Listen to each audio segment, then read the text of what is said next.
Question 4. We have a pendulum. We have an arc length of 28.6 centimetres.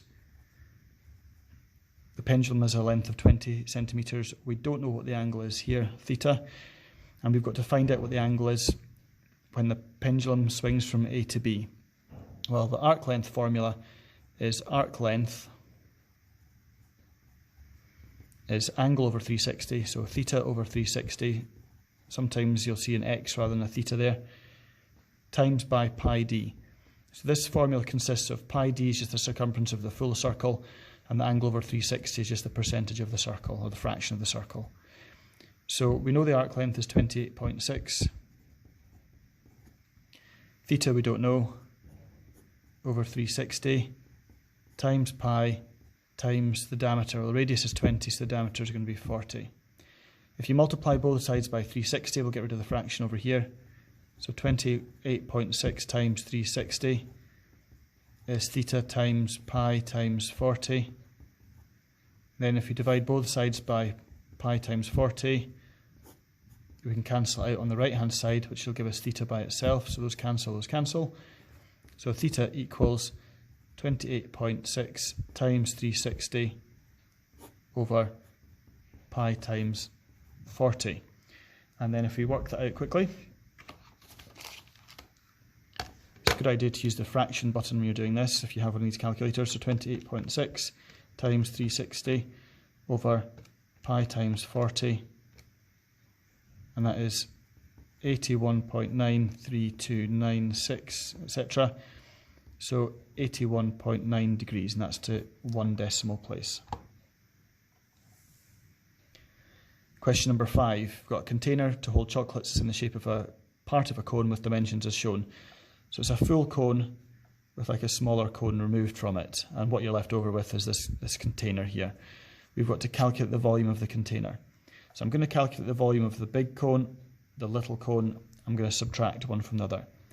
So we can see here this smaller cone, if that's 12 centimetres and that's 32, then this measurement here therefore has to be 20 centimetres. So the volume of a cone, 1/3 pi r squared h, so it's 1/3 times pi, now the radius is going to be half of 10, so it's 5, times h, which is 20. So that's just going to be the volume of this smaller cone. So third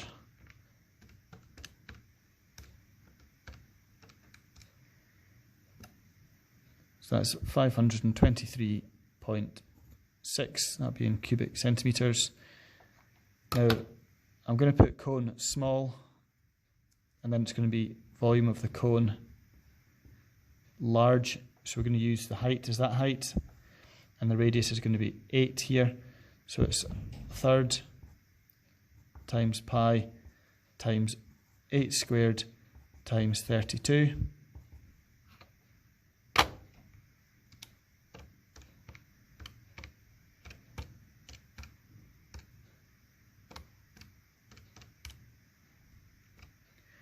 So that'd be 2144.7 cubic centimetres. Now the volume of the container is going to be the larger cone, subtract the smaller one, and that gives you this volume here. So volume container is 2144.7, subtract 523.6.